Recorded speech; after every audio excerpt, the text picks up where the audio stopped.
really took off is when I started syndicating deals and bringing in more partners to help me get to the end game, closing and good management.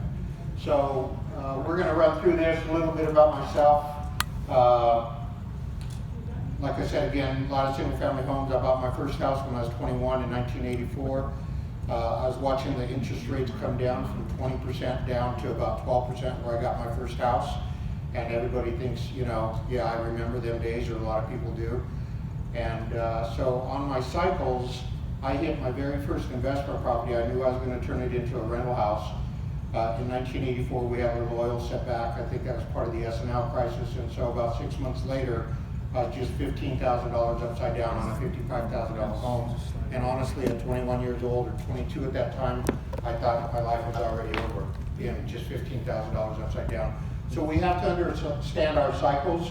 Almost everybody in here will understand that we do have cycles in our real estate market, right? This is a no-brainer.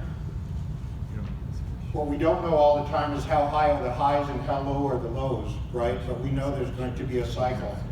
So I always consider this like seller's phase 1, and then kind of seller's phase 2. And then buyer's phase 1, and buyer 2, well, maybe a little lower, buyer 2, right?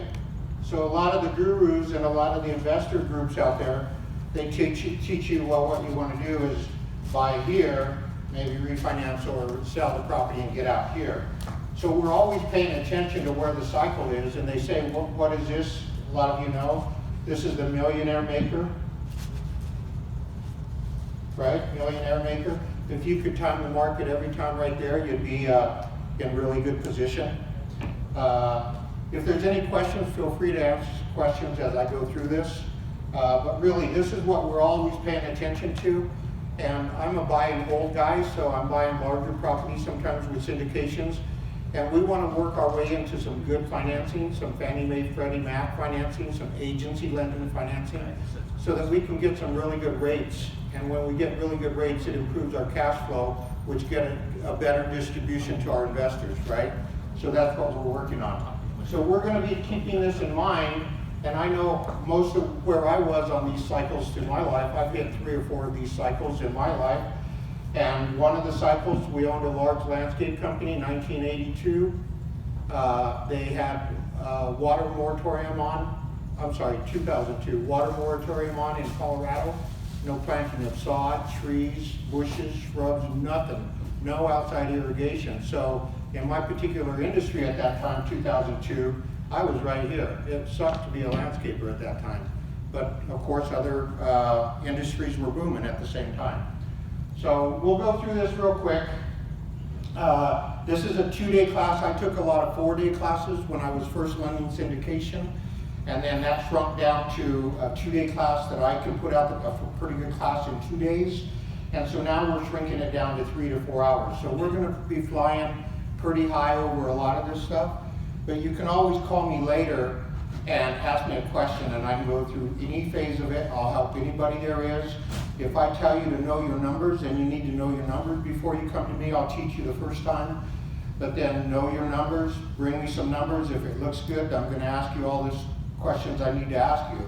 And you better know the answers, because remember, this is an entry-level class. So just keep that in mind. Okay. So syndication is bringing a group of people together for a common purpose, right? It's as simple as that. And then how are these ideas, how are we going to go buy a 100-unit apartment building in Kansas City unless somebody comes up with the idea? If that idea doesn't start, everybody in here has a strong personality, they're leaders, that's great. But until you put that into action, it's not going to happen. And if you have a great idea, hand it off to a partner and let them run with it. And you brought the idea to them, and you can add to it in whatever capacity you can, but let them know about the good idea. And somebody pick up the ball and run. If you find a really good deal and you don't want to do it, then hand it off to another investor that you know the numbers would work for them, and then you take a finder's fee or a little bit of ownership for the finder. being the finder. But there's a lot of different partnerships or groups or job titles that go into syndicating a deal, okay? One of my partners right now in a new deal, we had just got it under contract. It's a really nice investment property. It's a storage facility in Denver area. $8 million purchase. One of my partners, he did his syndications, and he's done several, but he just syndicated to buy a brand new airplane. You know, they wanted to upgrade to a nice small corporate vehicle or plane, and so they did a syndication for a new plane. Remember, you can really bring a group of people together to buy anything you want. If you want to buy an oil well, if you want to buy a skyscraper, if you want to buy just dirt, if you want to buy a company, you can syndicate it and bring a group of people together. As long as they agree on the terms, you can bring them together to buy that asset. So it's not just real estate, it's just I, for a long time, just did multifamily and apartment complexes.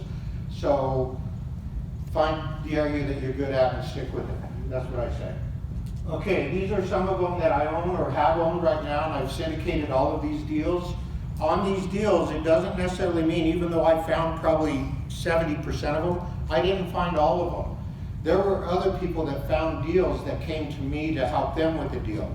And so you don't have to have all of the knowledge, just know what you can bring to the table. And when you're starting out, if you don't have any properties, you don't have a lot of money, you don't have, well, you should have decent credit, but you may not use your own credit. What can you do to bring to the table? And one thing that we can do, everybody as a group, no matter where you are, you can find a deal and you can run the numbers.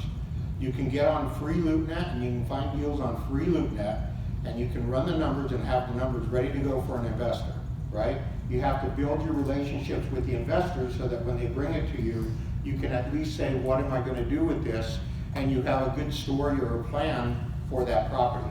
So, okay. And keep in mind, I don't own 100% of any one of these properties. It's a group effort, right? And then our attorneys, and we believe in attorneys, and we use attorneys all the time. I will not do a deal without attorneys involved, right?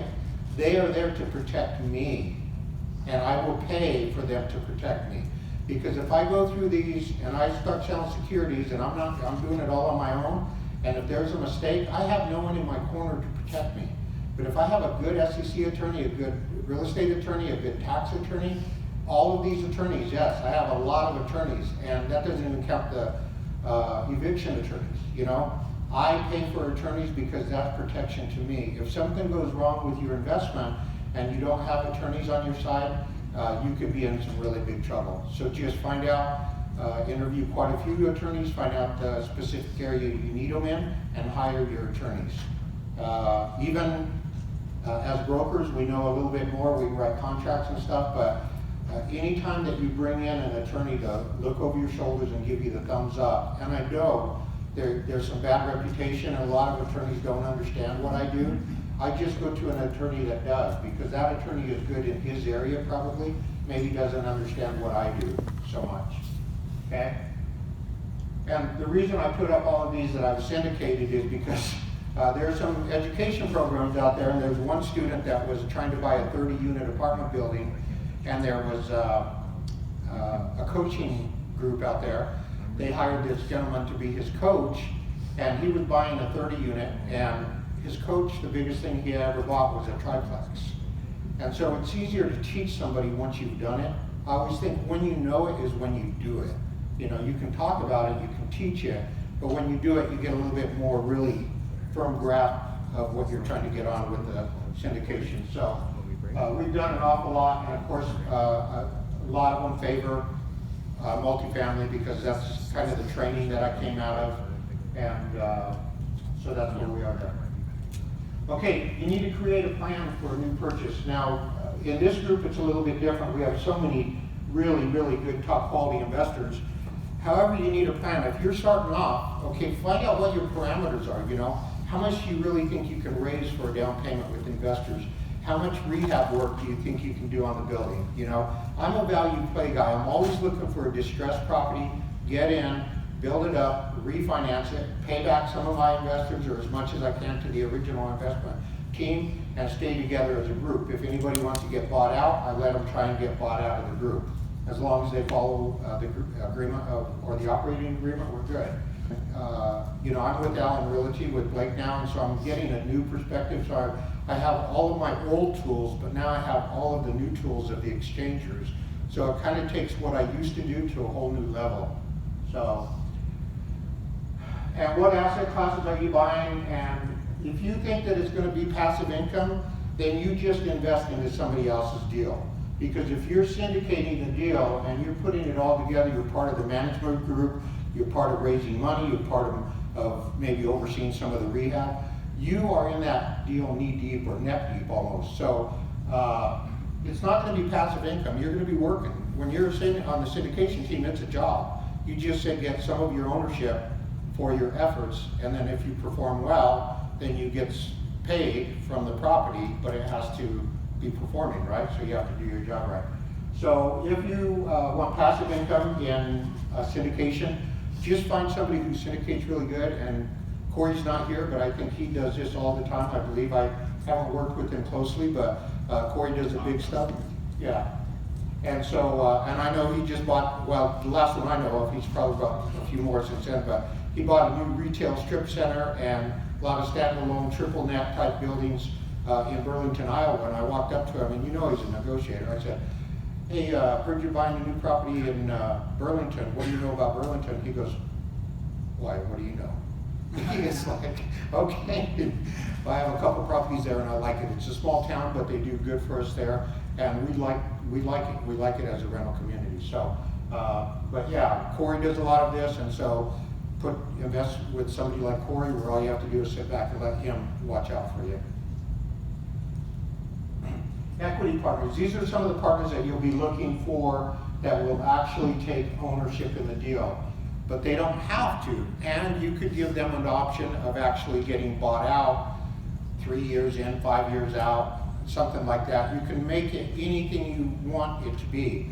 Like Blake was talking about earlier, anything can be in there as long as both sides agree to it, you know? Or if it's a three-way business trade somehow, as long as everybody in the deal gets full disclosure and they all agree on it, you can do it. Okay, so these are your equity partners. The finder, somebody has to go out and find the deal. The finder may or may not be part of the deal. Okay, if you just have them as somebody just finding deals and they're out looking for you all the time, and that's all they're doing and they want to get paid out, they can either get paid out or they can stay in as a small ownership. Sometimes we give 1, 3, 5% of the deal to the person who just finds it and brings it to us. You know, if it's a really good deal, there's enough to share. You can give them a little more. And if they want to stay on and help with the deal. The experienced partner, that's what I am a lot for a lot of people. They will need to be in the deal normally because your lender is going to want to see somebody experienced on the team. And remember, when we're talking about exchangers, we're talking about a lot of paper, people carrying notes, people trading properties back and forth. When I first learned, and what I'm teaching you now, is actually getting institutional lending. If we go to the next level, then we'll start changing all of them, the institutional lenders, to somebody who may want to carry paper, and we hope that we have a broker that has give good counseling to the client, so that when you ask them to carry paper, they've already been kind of, it's been in their mind at least, so they're getting kind of adjusted to maybe carrying paper on it. Because there's a lot of advantages to carrying paper, but when I first learned, I was not carrying paper. I was always asking them if they would carry paper, or you know, just do an owner carryback, and I'd get rejected a lot because they were not really coached, and that was before I knew what I was doing at all in the exchanger. So they weren't saying, okay, what are you going to do with that next transaction, you know, and coach them down the road. And so that's where I'm getting my training now as an exchanger, and I get to bring that into this. So the investors, in this scenario, we're going to put the investors in as equity owners, okay? So they'll share with all the equity gain, and when I do a value play, I may take the value up 30, 50, maybe 100% or more. And in that situation, I take my investors with me, and they get to normally get the same gain that I do, whatever ownership they have in the deal. Credit partner, most certainly the credit partner needs to be part owner of the deal, because when you bring in a credit partner, the bank will insist that they're part owner. And normally our credit partners are somewhere, and I hate to give you a number, but let's just say somewhere between 8 and 15. We've had one deal where the credit partner was as high as 20%. But everybody's going to have a different way of looking at this. I was taught one way for years and years and got really good at it. So I was coaching other students and getting paid for coaching, for teaching exactly what I was taught. And so I'm kind of stuck in that one pattern a little bit. But other education groups, they might have a complete invert of what I'm saying, and it may still work. And some other ones might have it way out that I wonder how it works, but somehow it's still working for that group. So there'll be several different ways. Don't get locked into saying, oh, that's wrong, I heard it different. There are different ways to do it, to get to the end game. And what we want to do is find properties, close on the properties, and manage them correctly. And don't get me wrong, especially, I own a lot of single family or multifamily, but that's probably one of the hardest assets to manage. And you're buying businesses, and these businesses can go downhill quickly, and also you can go in there and turn them around and bring them up if there's room for that. So your after closing management, I'm telling you, is the most important to me. You're buying businesses, and you have to know these businesses, and so that's why I urge you to stay in the asset class that you're good at. If you're good at industrial, or good at multifamily, or good at, whatever it is, stay with that for a while, because then you even have more background. If you've done 2 or 3 deals in your area, your asset class, then your investors are going to be more comfortable with you. And don't be afraid to start smaller. For some of you who don't have, because a lot of brokers I know, they're doing a lot of transactions, but it's just a job, one transaction after another, living from closing to closing and saving a little bit. Well, where are you investing? If we're good at real estate, we can be investing in real estate. And so for the brokers that don't have a big portfolio, if you have stocks or whatever, that's great. But real estate is right here, and we should understand our area. And I'm from Denver, so I don't get to really buy. We have 2 under contract now in Colorado, but normally I buy out of state, and I'll tell you why later. But there's opportunities out there, a lot of them. And so your credit partner will be an equity owner, and that's all negotiated. That's why I don't want to give you an exact number. And then managing members of the LLC, normally they will be equity owners. And if you're doing a corporation, your officers normally are going to be, because this is all the team that you're building to get through your lender. We have a lot of really deep pocket people and people who can sign in this group, and that's awesome. But we also have people who can't sign for that $2 million note yet, right? And so if you can't, then you just partner with somebody. And if you're too cheap with them, you're not going to get anybody to join you. But only give as much away of the deal as you have to satisfy them. Because I've seen some people work the deal so thin to where the original syndicator is busting his butt and really not making any money because you had to give it all away just to close a deal. And that's no good either.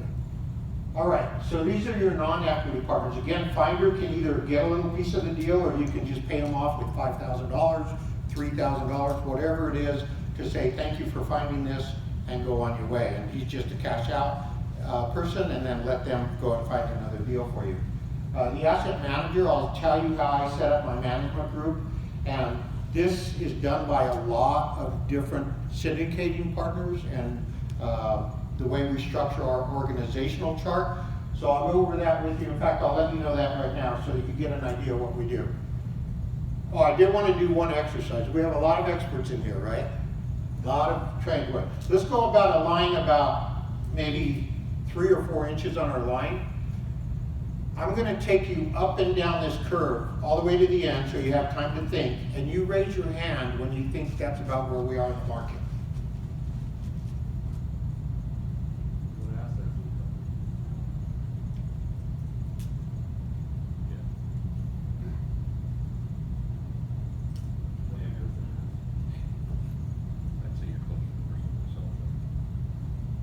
Okay, for those of you who didn't see that, the hands went up right about through here. And so in a lot of our areas, we're starting to see the market get soft. you know, so we have to watch out. So when I'm syndicating a deal, I don't buy through here if I can help it. And remember, there's a lot of websites out there that will tell you exactly what market that city is in. Is it in, you know, expansion, you know, hyperinflation? So where are we going on that market? So if you're buying right here and you pay top, you're gonna have a long dry spell. Now I haven't seen the cycle so bad that we lose too much, but I've seen vacancy go from 5–7% up to like 15%. Okay, most of my deals are LLCs. I'm not going to tell you how to set up your entity. You are going to talk to your attorney to get your legal advice. Every group that you work with is different. Every kind of standard of dollar amount and stuff could put you in a different category. So check with your attorneys, SEC attorneys, okay? So basically, this is my whole ownership group. This could be, let's say we're raising $1 million, okay? We're raising $1 million and you're a beginner investor, so you don't have a lot of big heavy hitters yet. And if you do know them, they're not willing to give you all the money yet. So your average investor, let's say for $1 million, let's say your minimum is $50,000. And this is all information you'll be getting from your attorney. I'm not an attorney or a CPA, okay? So in this group of people, you're gonna have some people that put in a lot of money, some people that put in a little bit of money. You'll have different regulations that you can follow. We can talk about that just briefly on the legal side. But let's say that you have a total of 20 people in this syndication, okay? So if this is an LLC, these are members, right? This is everybody in the syndication group. This is people who found it. If they got a 1% ownership for finding it, they're in this group. You got the people who brought in $25,000, $50,000, $100,000 investments. They're in this group. There's going to be a small ownership that goes to the syndication team for all the work that they're doing for putting together the structure. They're in this group. They're all members of the LLC, one way or the other. And if you're going to go a corporation, these would be holders. Okay, so we have 20 members here. We don't want 20 members to manage this property for us, right? Well, we want passive investors. So we want most of these investors to be passive. If you have a smaller group of investors and a smaller group of members, you might be able to do it to where you make all of your members active. But guess what? Every time you paint the building, you have to have a meeting, have everybody to agree. Every time you mow the grass or plant a different tree. And my God, it's like herding cats, I'm telling you. And you'll be surprised how many members of your LLC don't show up for any meetings at all, right? So let's try and take the people who want to be passive. Let's take the people who want to be active and let them be part of the syndication group. So let's just say, for example, now this is the managing members of the LLC, right? Or these would be officers, I believe. And then these would be managing members.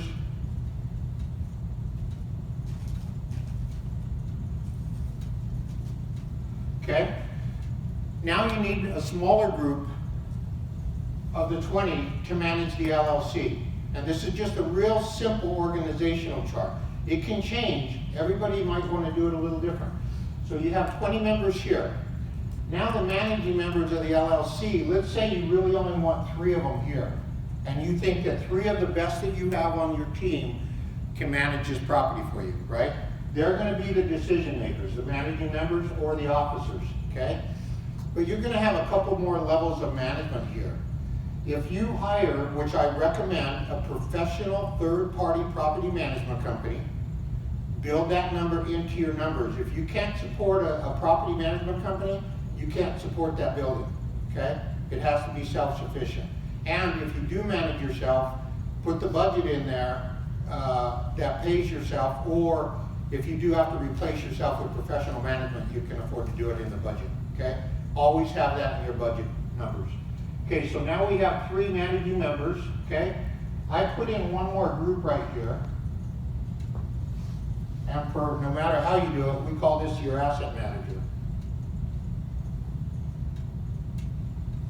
The asset manager is probably the most important position of the whole syndication.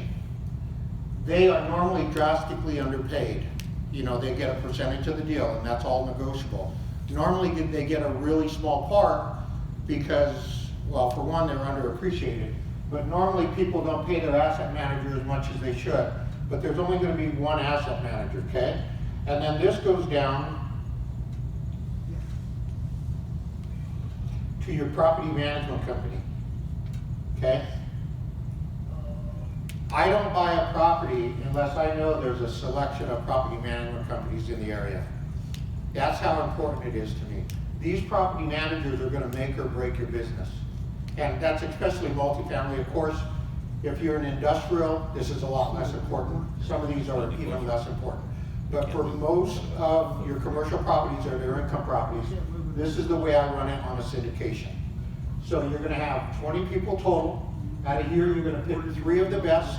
Normally, one of these 3 is your credit partner. Why? Your credit partner wants to keep an eye on what's going on in the business, right? Another thing I give to the credit partner is I give him the chance to veto the management group if the credit is anyway in jeopardy, okay? That's when the credit partner comes up to the full, most important, highest authority, in my opinion. We never want to hurt anybody's credit. The asset manager is the one who hires and fires the property management company, and they're also the ones that normally prepare all the reports that go back to the managing members.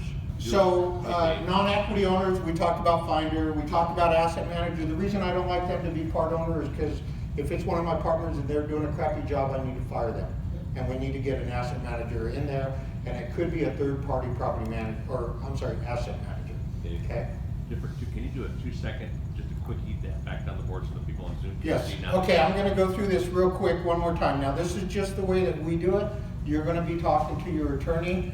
They're going to direct you through a lot of your legal stuff. I'm not an attorney.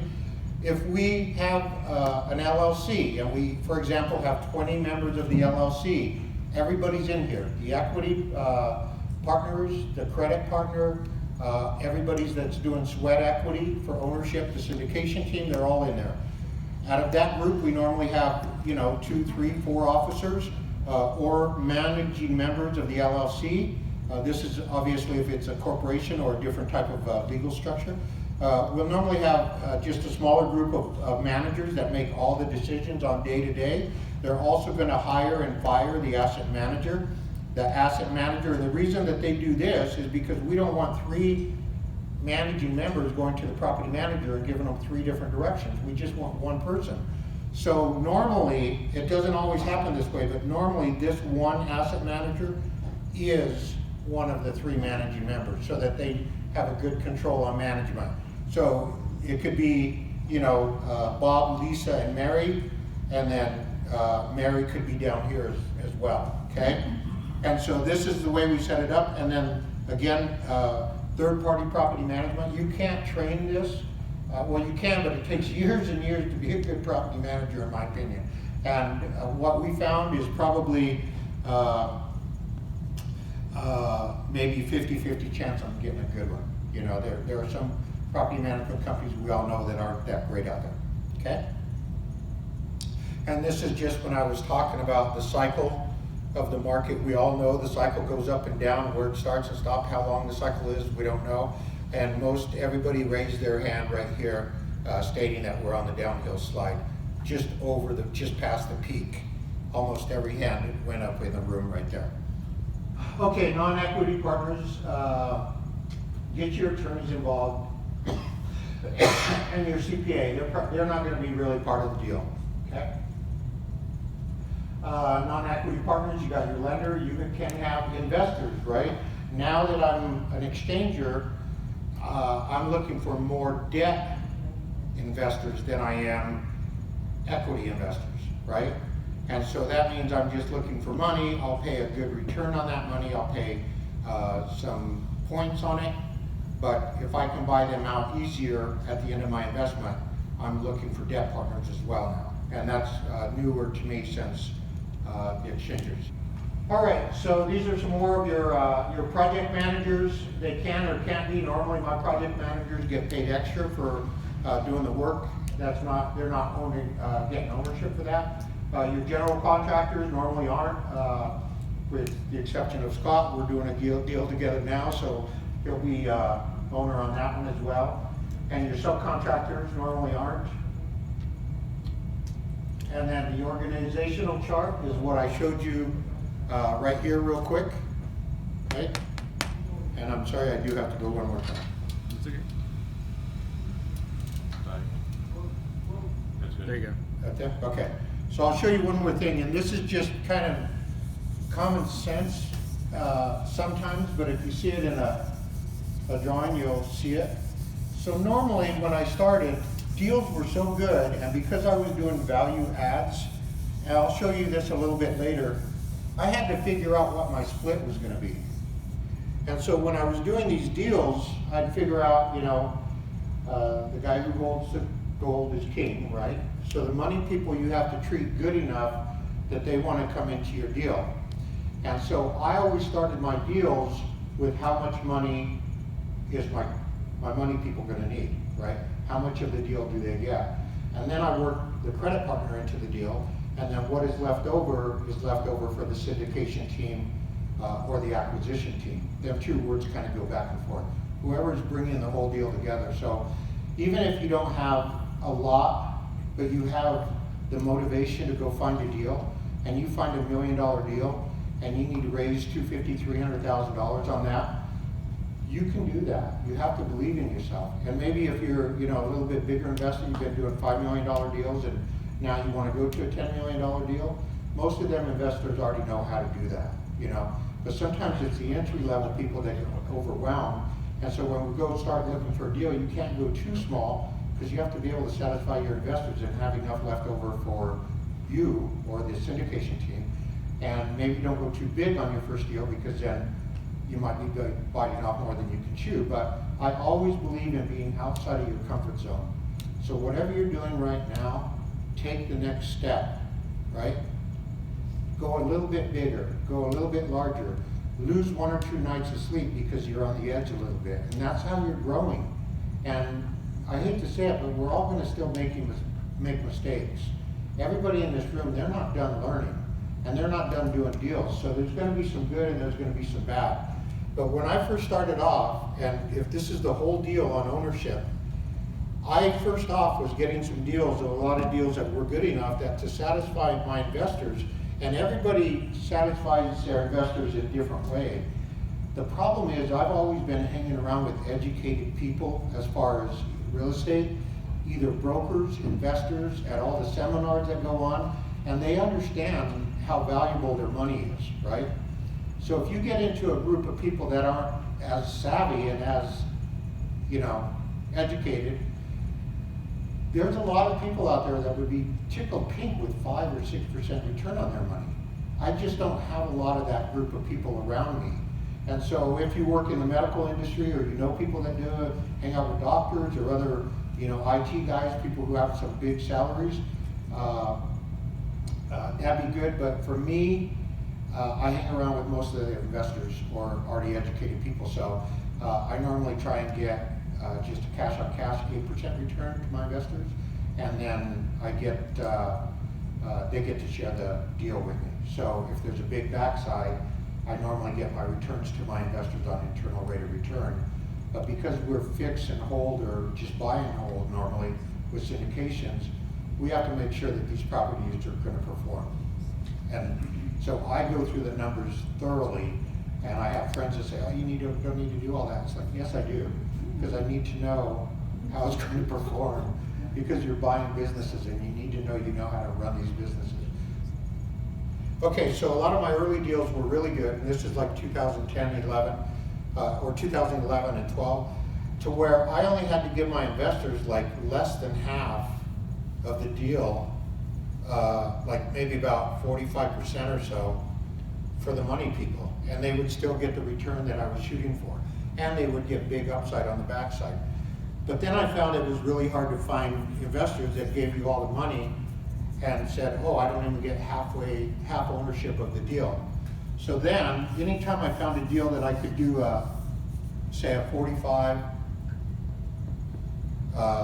55 split, and I was only giving them 45 and I was keeping 55 for the syndication team, because we're gonna build the value on the value add. So we're taking a $300,000 bill and taking it to 1.5 million. So there's a big backside, and so the people who work with me know this, okay? So at first it was 45%. I say, okay, give me 500,000, I'll give you 45% ownership. And then they started saying, well, wait, we're giving the money, we want more. And so then I found, well, if the deal's that good, I would always take them up over 50% and try and get them to 55% ownership on no matter what deal, as long as the numbers still work, just because it was a lot easier for me to raise money if the investors were getting more than half of the ownership, okay? Now remember the other side, so now if I give them a little over half, and now the money people are here, part of this over here is all your syndication team, but it's also your credit partner, okay? This is the guy gonna sign on the loan. Oops, right? So the credit partner has to be satisfied. Just like Blake said, you can do any deal you want as long as everybody agrees, okay? So this is the syndication, this is what I'm gonna split up. Now what are all these other little sections in here, right? You got your finder, whoever found the deal. You have, if you have boots on the ground, somebody that's gonna work there, or be close to and can watch the property. You got the syndication team, the guys who come in and work as the managing members, right? They're gonna get a little chunk of it. So whatever is left over from the money people is what the credit partners and the syndication team can split. But they have to be satisfied first. And so these are some of the earlier deals that we've done. Now, well, we still find some good deals, and we've been looking for deals for a long time. We've closed a lot of properties, but now, for a long time, it went to where I wouldn't do a deal unless it was a 60-40, and I was able to keep 40, okay? Then, with our cycle changing, we started getting up into here, prices were pretty high. It went down to 70% on some deals, to 30, with the management group and the credit partner only getting 30. So you can really see, and I'll show you how to do a deal split, it's real easy.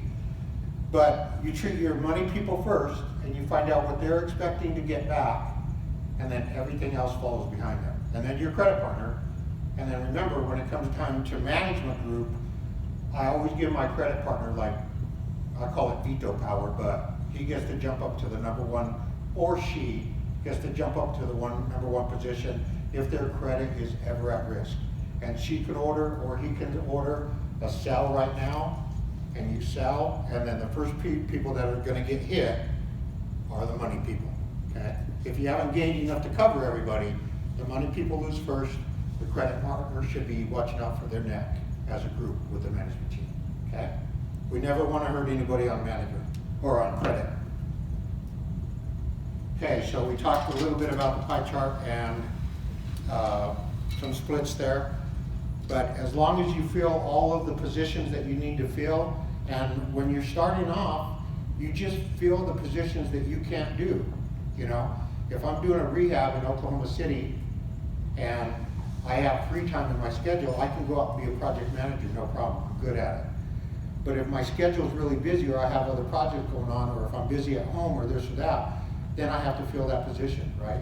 If I'm buying an $8 million deal like we are now, maybe I don't sign on the $8 million note, but I need to find one, two, or three credit partners that can sign, and then they get ownership for signing, you know? And remember, you have to be careful about splitting credit partners, because if your deal is already taking care of the investors first, and the credit partner is second, you may only allocate, say, 10% to your credit partner. If you bring in 3 credit partners, then all 3 of them have to sign, but now there's still only 10%, so now they're only getting 3 1/3 each, and they might not want to do it for that. And your credit partners will have a lot of different perspectives on how they look at what their signature is worth. You know, they're saying, okay, I'm signing on $2 million, I'm worth more than this return. Well, maybe the whole deal is worth that, but for you just signing your name and not doing any of the legwork and not doing putting any of the money in, maybe you come down a little bit on what you expect out of your signature, but we will all, or everybody should protect credit, everybody's credit. Okay. Building the team. Again, this is kind of an entry-level team, or class, I'm sorry. So start building your team. What asset class do you want to go into, you know? If I want to go into RV parks, I have a really good friend that knows RV parks. I'm going to start hanging around with her. I'm going to start talking about it. I'm going to start looking for RV parks, and every time I find one, I'm going to put my numbers in front of her, right? And she's going to help me with RV parks. So what is the asset class that you want to do, right? I still love apartments. I'm good at them, but they're not my favorite anymore. You know, the management is challenging, and you have a lot more rules. We were blessed to have some good management, good asset managers that were staying on top of it, and so we did okay through the COVID. But I know a lot of managers that fell behind the 8 ball, and they're hurting right now. And so there's going to be some good deals coming up in the commercial world, probably here in a year or so. That's just a guess, but that's part of that cycle. And everybody said that we're on the downhill slide, so how far down before we get to start buying some decent deals again?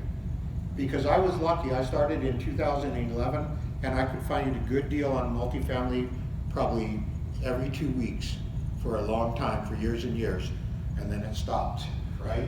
And then it was like, oh my God, everybody's asking 20, 30% more than what I can pay for the numbers to work. Okay. We talked about like-minded people, stick to the asset classes you're strongest in. Whatever you want to buy, I don't care. There's people who buy things that I don't feel comfortable in, but they're making a killing in it. So I think there's a lot of asset classes that work. And so buy just a little bit bigger than what you think you can afford, or that you want to do. Get into that little bit where you're uncomfortable again. You know, you want to be growing. When you start now, I'm going to kind of take you through the steps here. Earnest money are the first funds you need, right? I'm going to tell you, learn how to work the numbers if you're, of course you see I am, you know, but you need to know these numbers on these buildings, and you need to know how to find the numbers. You need to know how to do the due diligence. When you're spending money and you're paying attention to what's going on, if you're spending $500,000 of your own money, you're going to be watching what you're doing, right? If you're spending $500,000 of other people's money, you even have to be better at it, because now you could have some responsibilities for that. And that's why you want your attorneys to help you out with everything. And you want to make sure that you never do anything that would constitute fraud or in any way jeopardize the investment money, because you could be put on the hook, right? Now, if you do some good contracts and some good operating agreements and your legal documents all in good shape, and there's a catastrophe to a whole area and it's not your responsibility, that's sometimes when you can use a non-recourse loan, but normally they'll find a way to get you, in my opinion. So you have to make sure that you're doing your due diligence. If they come to you and say, oh, you know, how come our vacancy rate is 18%, and you were telling them it was 5% or going to be 5%, you're going to have to support why you were saying 5%. Now, we can all have issues with management. We know that. It's a struggle. But you need to know what you're buying. And you can't just say, oh, you know, like a lot of the exchangers, and they have a lot of clients where they're just buying a property to move to another property. What I'm doing is making sure that when you buy a property, if you get stuck with it for 5 years, you're okay. You know, or if you're stuck with it through a cycle, you're going to be okay. And so right now, we don't want to buy a full performing property at full price or maybe 10% over what it's supposed to be worth, because when it starts coming down, then your numbers aren't going to work for what your projections are. That's so simple, you know. Earnest money is the first money going to be due. Okay, if I'm buying a $3 million property, I know I'm going to need about a 1% down payment or $30,000 earnest money. You can go out and start looking at properties, start studying your neighborhood, start understanding what you're buying and the numbers of your asset, how they work, and start writing LOIs. Get the offers out there. But as soon as you get an LOI out, it might be a week or two before you go to contract. When you go to contract, about 3 to 5 days, you're going to need your earnest money. So when you get aggressive and you want to start buying $1 million property, just make sure you have somebody on your team. Even if you don't have the $10,000 extra, make sure you have somebody that has the $10,000 earnest money, right?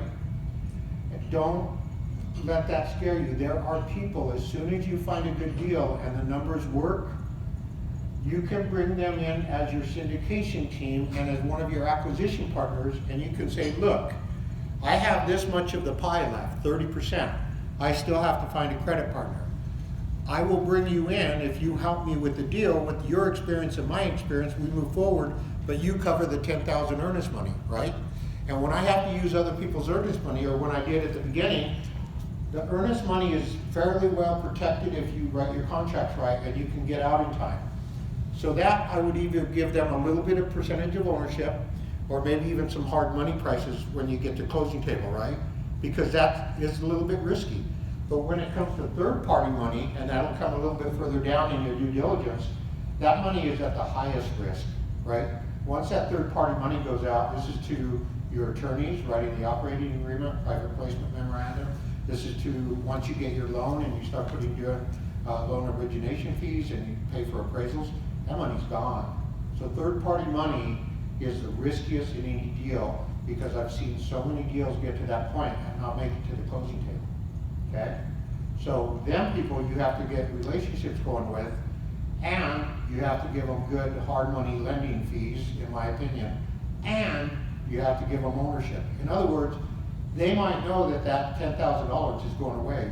So you might even have to say, okay, if we do lose it, we'll bring in the next dealer. Whatever you can do to make some kind of thing happen, because that money is at risk. And if all you have to do on your first deal is find a really good deal and hand it off to somebody and say, give me just a little bit of ownership, you're starting to build your portfolio and you're starting to build your experience. And if you handed that off to a money guy or somebody that can take it to the rest of the way, then guess what? If you bring another deal to them, they might even give you more percent or more position in the future, you know? So you can start small and build up fairly quickly in syndication. So, but be ready to bring something to the table. If you find a deal, you own the deal until you start giving ownership away to other people. And if you're a rookie, you're gonna be giving that away fairly quickly because you want the deal to close. Locating properties, if you wanna play it safe, which I recommend most people do, stick to your primary markets. Your primary markets are gonna give you more customers give you a better chance of keeping your units rented. I go down to smaller properties. Most of my mentors and teachers didn't agree with what I do, but I have no problem going down to 24 or 25,000 population, as long as there's a good college, a state university, or some kind of a good four-year college there, you know. Because I always think that the colleges support the town, and you know, even that's changing now because a lot of colleges are going under, actually. Just make sure to keep. Know your demographics. I have had so many students that call me and say, and I'll just give an example. Yeah, I got this great 20 unit down in Lake City, Florida. I want to buy it. Okay, what's the population? I don't know. Is it going up or is it going down? I don't know. You know, what's a major industry there? How's the economic factors? I don't know. You have to know what's going on. Why would you want to buy here? You know, one of my favorite tools, and I've shared it with a lot of my students, I go to Wikipedia.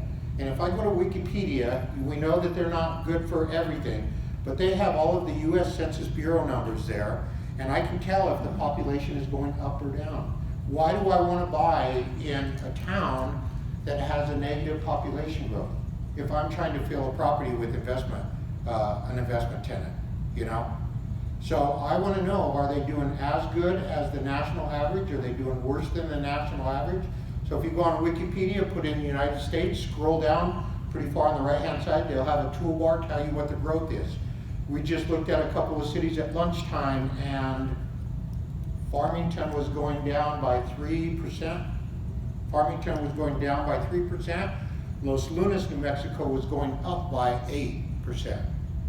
And so this is, are they growing or are they shrinking? You have to be careful when you look at some of the communities, and I know that a lot of the population from Ohio is moving south. Most of the US is moving further south. But when you go to some of the cities like Cleveland and Cincinnati, they all show a pretty good drastic cut in population. But be careful, are they just moving to the suburbs? Because if all the suburbs, or you pick the top 2 or 3 suburbs of a large city, and they might be moving out from the downtown area, but just moving into like, instead of moving into Denver, they're moving into Arvada or something like that. And so you might have some subdivisions that are booming, and so it might make it look like it's going down when the whole economic area is actually doing well. But know your demographics, don't goof around. I'm teaching you about properties where it's not just buy and flip, and although you can do that, but if I'm buying a 100-unit multifamily that I'm going to rehab, it takes me a year to get through the rehab and re-tenant it with good tenants, and then I need a little bit of history on my financials. What is that cycle going to be? You know, you want to make sure that you're not starting high and ending low. That's for sure. Okay. What is the population growth? What job growth is going there? Are you going into an area that only has 1 or 2 large employers, and if they crash, the area could crash? Remember, you're trying to sell your deal to investors. You're asking people to give you money, so you need to know this. It's your responsibility to know this. Crime. Oh my God. People will say, oh yeah, this property's great, it's a 9 cap. Where's it at? Detroit. Yeah. Then I tell you, okay, it's in a war zone. Well, what do you mean it's in a war zone? It tells me you're not going to get a 9 cap in that city unless you're in a rough area, right? I don't go into D class properties. I love class C properties. They're harder to manage than B or A, but it's where I get the best return on my money. And remember, I'm still trying to get an 8 cap or better, and I know everybody laughs, but sometimes it has to come through a value add, right? I'm buying a distressed property, I'm fixing it up, and I'm getting the numbers to make it to where it's a good deal, because it's hard. I live in Denver. My first few deals, few hundred apartments I bought, they were in Kansas because it was anywhere I could drive with my truck, my tools, in less than 8 hours and get an 8 cap. And so I bought a lot in Kansas, right? And they had the same landlord laws that Colorado has. Okay?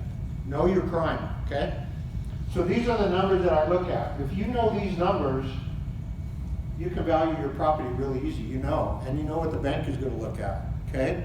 If I know ahead of time what my lenders want, then it's going to be easy for me to get the deal done as long as I have a strong credit partner, okay? So GPI, growth potential income.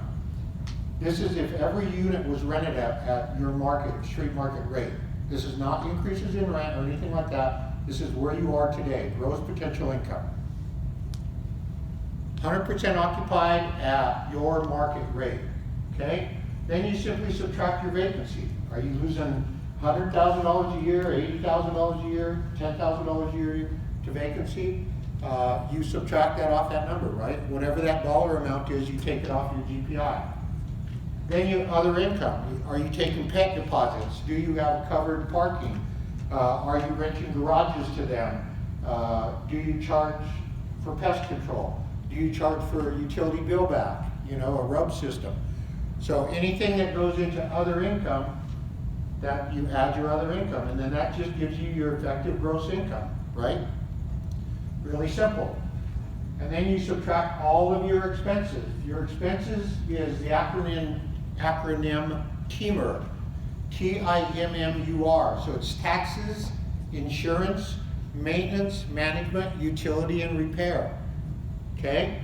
That's all you should see on your operating expenses. Taxes, insurance, maintenance, management, utility, and repair. Period. If it's not one of them, it's not operating expenses. Okay? Let me tell you what I see on most of my offering memorandums, because I look for a lot of properties. Normally they don't even have management fee in there, right? Or they don't have all the utilities in there, or they don't put taxes in there. And so I have to go back and add all that stuff in and make sure that they're adding all of their operating expenses in there, okay? And then you divide that by your, that equals your NOI, right? And all of my properties, we go off of NOI. The value of my lender is going to go off of the NOI, right? Divide that by your cap rate, and that gives you the value of your property. I need to know all of these numbers. When I'm buying a value add, I may not get all of the financials, and that means I have to do the research and find out what these numbers are going to be, right? I buy a lot of units that are completely vacant, so I have to do a rent survey, come up with a rent survey. I have to find out what the vacancy rate is in the area, and I have to create my own numbers, right? But I have to be convincing so that my lender understands I know what I'm talking about, okay? This is a small property. This is a real property. This is a property Scott and I have. And it's just 8 units. It's in the Denver, or north of Denver, so the prices are high. $900 for an 8-unit apartment building. $112,000 a door. And the gross potential income is $105,000. The gross potential income per unit per year is $13,200. And then you have your monthly rent, which is going to average $1,100 an apartment, right? This is a small apartment building. And so we have our vacancy at 5%, which is $5,280. And then on this one, we don't have a laundry room. We don't have right now any pet fees or anything like that. So right now, we don't have any other income on here. We're gonna have a couple of washers and dryers go in, so we'll have some other income from that. And we may charge pet deposits in the future, but right now, we don't have anything, okay? And then our total expenses is, if you take all of our expenses, it's $40,128,000 or 40% expense ratio. I have found that most of my expense ratios on apartment complexes are about 45 to 55% operating expense ratio. So right off the bat, if I see somebody that comes in real low on their operating expense ratios, I know that they're probably not declaring everything on expenses. Pretty easy. Mobile home parks, I know mine are running quite a bit lower, about 33%. But after you know your asset class and you know your demographics, you're gonna know what it should be. And if you're going into a new area, you need to learn that town to where you know the numbers, okay? Because your cap rate's gonna change from area to area. Okay, so now we're going down. So this right now is a 6.69 cap at this purchase price, right? And so that's a little bit low, but for Colorado, that's a good deal, or kind of a normal deal, okay? So these are the numbers that I need to know when I'm syndicating a deal, right here. And then I need to know everything about the demographics also. So you need to do your due diligence. You need to study hard. Okay, any questions right now? I have a question. Okay, and this is coming from an attorney, so we kind of wanted to know what the attorney fees were. And I'm going to tell you, I made a mistake. I had built out a new commercial building, kind of office and industrial, and I rented it to a marijuana facility right at the very beginning, and I actually even invested into this facility. And so this was the only attorney that really understood a lot of the marijuana law at the time. And I made the mistake of using that same attorney for my first syndication, right? He's a dang good attorney, good at what he does, but he wasn't specializing on what I needed to do. So I did probably the first 3 or 4 with attorneys that were not qualified attorneys, but they did it anyway, and I was too naive to know better. And so now I use regular syndication attorneys and or SEC attorneys, because we're selling securities here. Anytime that you take money and they don't have control of the deal, it's like a security. And so right now, if I'm doing a full pledge legal package, that would include operating agreement, investor questionnaire, operating agreement, PPM, private placement memorandum, and subscription agreement, the whole package. With a lot of my lawyers, it's running about $7,500. I used Jillian for years and years and years. I know Gene came in and spoke last year, and it was Gene's partner, Gene Throwbridge, Jillian and Gene. And so they were in the same law firm. I used her for about 8 years. She was getting a little pricier, and then I think she came down. She just changed to another program now. I think she was around 10 grand if it was under $1 million raise, and the other ones were like 7,500. And then on the high side, it was about 15 grand. Did I say 1,500? No, 15 grand. I know what you meant, yeah. Yeah. So, and then how big was that deal, like in terms of valuation? Was it like a 3 million, a 5 million? Maybe I missed it. No, it's going to vary, and we normally have to raise about 30% of whatever we're buying. And so right now we're doing a $1.8 million raise, and with that particular attorney, another attorney out of a Denver one we've used before, it was also $7,500. Yeah, so I think you're gonna be in that $7,500 to $15,000 range. 506C could cost you a little, oh, he'll know, Corey will know. No, I was just adding input. It's about the same. The first one that you do, and I haven't seen it really change in value based upon doing $1 million or a $20 million deal. I'm spending about the same amount, but we're also doing most of it in-house. Gene Trowbridge does a great job. His group is fantastic. Go do it. We've used a guy named Chad Meisen out of Arizona, who has provided us with tremendous services. And what he did is the first one we did with him, I think we paid close to $12,500 first to get the setup done. And then my team will take that form, do what we need to do to adapt it, and then send it to him for review. So on future deals, we're closer to, we've been as low as 4,000, 3,500, 4,000 to that same 7,000 range for their review. Yeah, and you'll hear what Corey said, even Corey, and he's good at it. They'll make the adjustment, still give it back to the attorney for the final approval. Yeah, but then they're saving a lot of money because they've done it over and over again. So I think it's quite reasonable myself. We're doing a 506C now, and it wasn't much more, but I've heard 506Cs go as high as 25 grand sometimes, but our attorneys are still about the same price, 506B or a 506C. This is just a brief look at what I'm looking at on a small deal that we own, and this is the numbers that I would need off of that deal in order to buy it. And then I did change it one more time if it was a lower purchase price, I think. But these are the returns that you're going to get on this first deal, okay? So we're going to get a loan, just one loan at 80% loan to value, okay? This is your annual debt service right here, before tax cash flow. So this is after everything is paid off, including your debt service. This little 8 unit is, or I'm sorry, it's a, yeah, 8 unit, is making $21,000 a year. So that gives me a debt service ratio. And for those of you who don't pay attention to what the lenders want, when I'm going to a lender, I need to provide them with the product that I'm asking to borrow money on. I need to give them a good credit partner that is going to sign on the note, and they are going to be looking at my debt service ratio, okay? And for those of you who aren't comfortable with the debt service ratio, it used to be that it was 1.25 is what the lenders were looking for, 2.25 or greater. And what that debt service coverage ratio means is if you have 1.25, the first number means you have enough 100% to pay your mortgage payment and all expenses, okay? Or, I'm sorry, your mortgage payment. If it's a 1.25, you make enough to pay your mortgage payment plus 25% of that payment again, okay? So a lot of the lenders used to be at 1.25.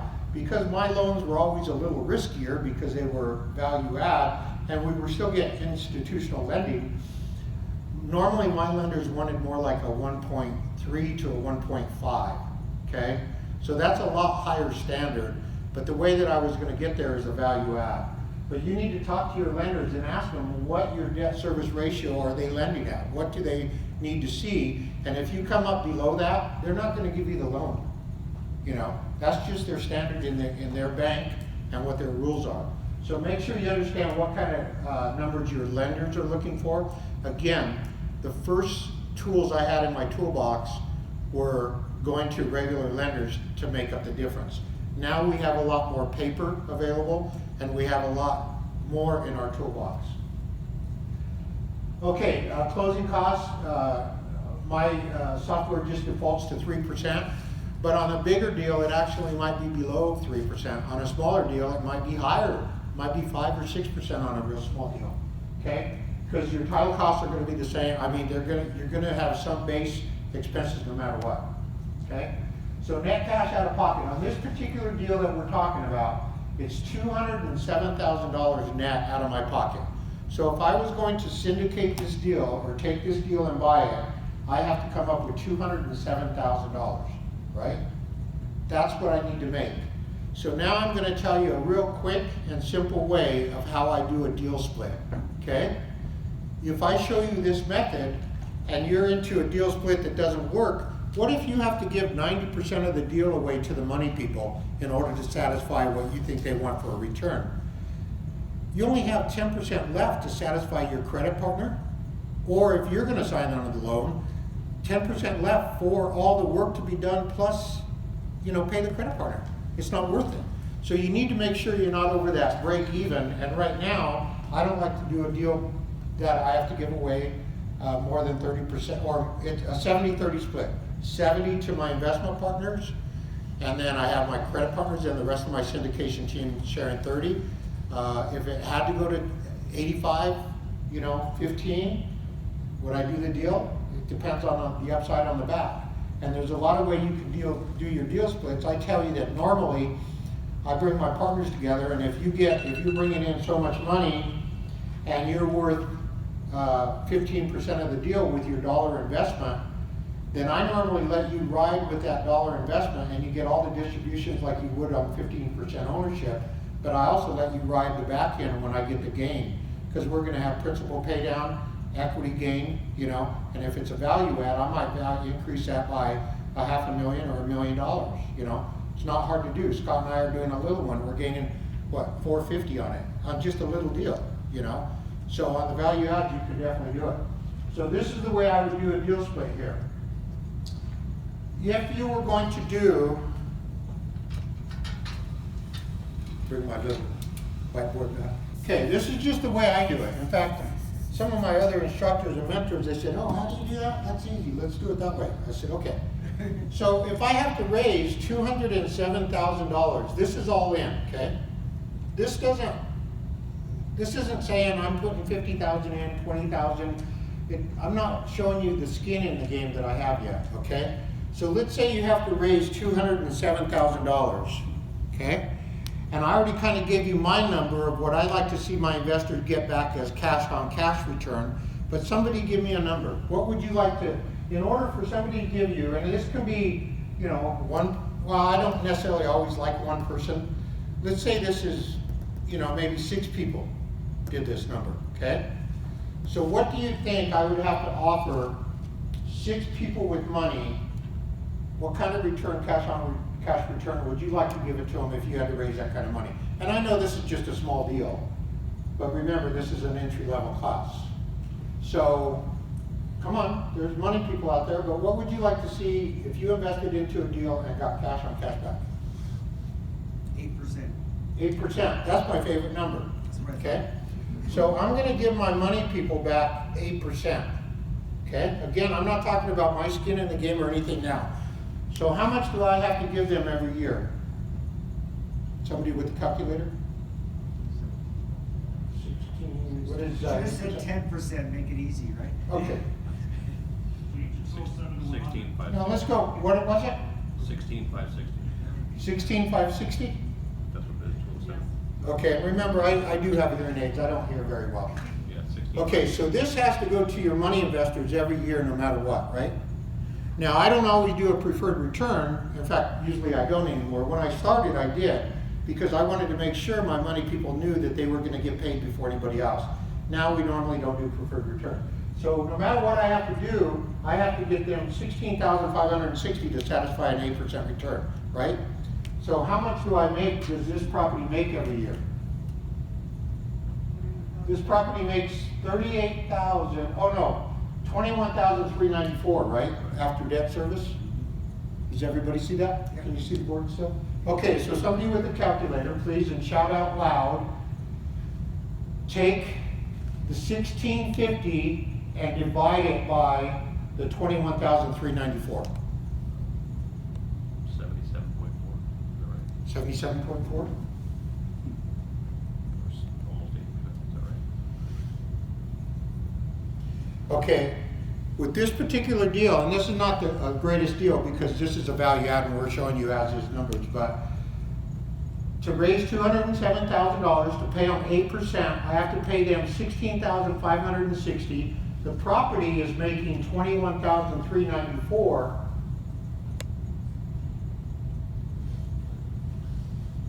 So my investors are going to get 77% of the deal, just the money people, just to satisfy that. So that only leaves you 23% left over in the deal to satisfy your credit partner and the syndication team.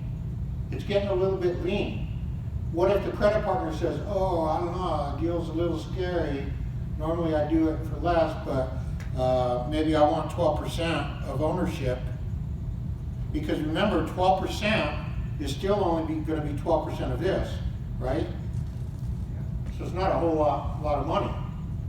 But then you're down left to just 11% for the syndication team. And how much work is that syndication team going to go through? And remember, the syndication team is only going to still get 11% of this, which is $2,000 a year, which isn't enough to do the deal. It's too much work, right? But this is the concept. And if you're just starting out and you don't have anything, maybe you want to buy a $900,000 deal. Maybe you can raise $207,000. Maybe you can get your investors a return of 8%. And you pay them first, and then there's just a little bit left over. What if you found a credit partner? And I have a lot of credit partners because we've done a lot of deals together. What if you can get a credit partner for only 8%?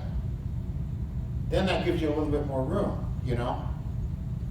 Does everybody understand that? Is there any questions on that? I know most of you have done this in different ways for years and years. Simple way to find out what the deal split is. So let me see, I think I have one more change to where I lowered the price on that deal. Okay, this is the same deal, example 2. So we paid less for the property, right? So our numbers are different. So now I'm gonna have you guys run through it real quick. So it's still, now our net cash out of pocket is down because we paid less for the deal. Because a lot of things, I mean, I've had so many students that they don't understand deal splits. Take care of your money people first. If you're going to get your money people an 8% return, you work their deal first, and everything left over is for next most important person. If you don't have a credit partner, is the signature person. You have to satisfy them. Then whatever is left over at the end is for the syndication team. If it's not big enough for you to do the deal, don't do the deal. If it's a really good deal, jump on it, write the LOI and buy it. Don't mess around, okay? If you find a good enough deal, you will find people to help you do the deal. Even if you find the deal, run the numbers and say, I don't know quite what to do with this, but here, find somebody that will take it to the closing table. They will tell you in about 5 or 10 minutes if it's a good deal or not and if they're interested in it. So now what we did is we have the same property, but we bought it cheaper, okay? So now that we bought it cheaper, we have $178,000 that we need to raise to buy this property. Okay, this is out of pocket. This is what it's going to cost us. So if we're going to raise that much money and we wanted an 8% return for our investors, what is our amount that we have to get to them every year? Somebody with the calculator. 178,000 times 8% return is what we said. We think that we can get some investors, to invest with us if we get them an 8% return cash on cash. 14,240. There you go. 14,240. Yep. Okay, this goes to your investors every year. Now on this particular deal, because we bought it a little bit cheaper, before tax cash flow, this property is making $26,783. 53.1. 53.1. Actually make it 53.2. Okay, now with just a little bit difference in price, we're buying it for $800,000 instead of $900,000. It makes the deal so much better. You can see that the numbers look better. Our debt service ratio is all the way up to 1.8% for the lender. And so right now, we only have to give away 53% of the deal to our money people to get them an 8% return. Now remember, a lot of the people that I use for investors, they're pretty educated, so they know they want a little bit better return. So I'm still kind of a newbie, even though we've done, 1,000 or more syndication properties that we bought.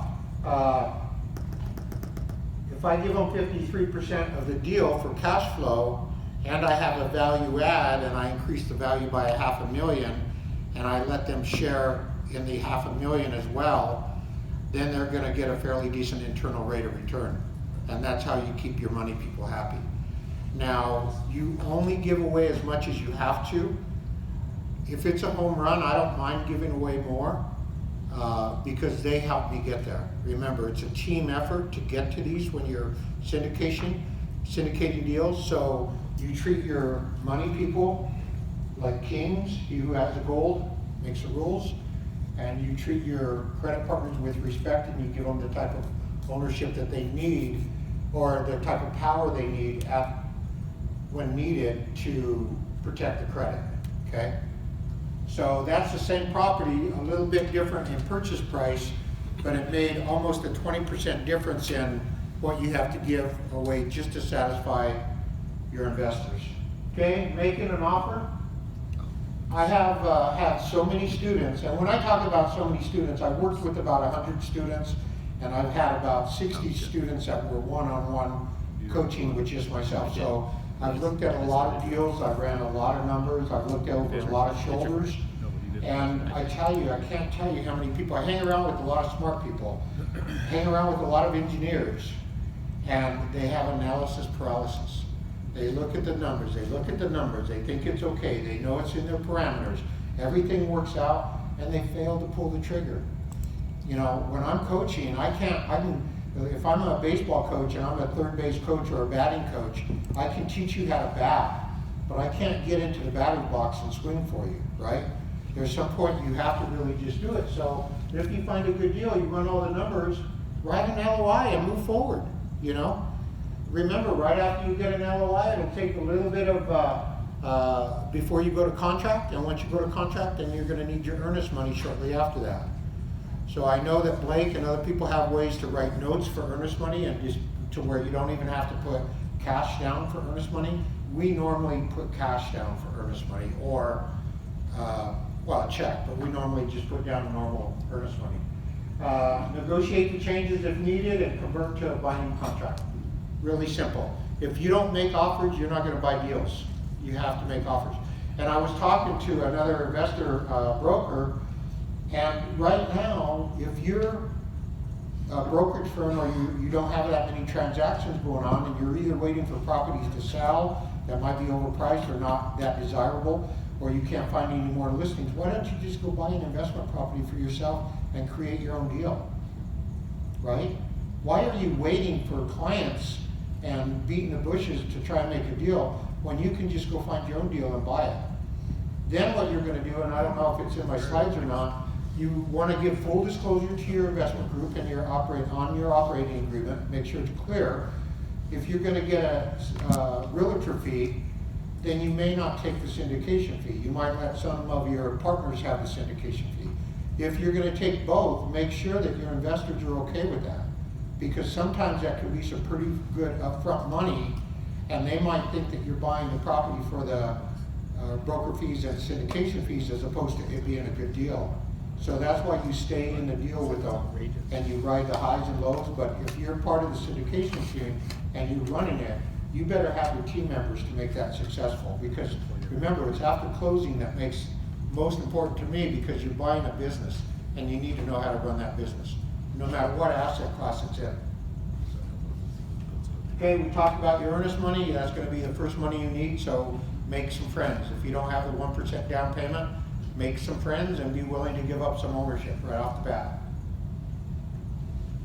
Delay all third-party expenses. We talked about that. The earnest money is somewhat safe. You can write it in the contract and you can follow your deadlines.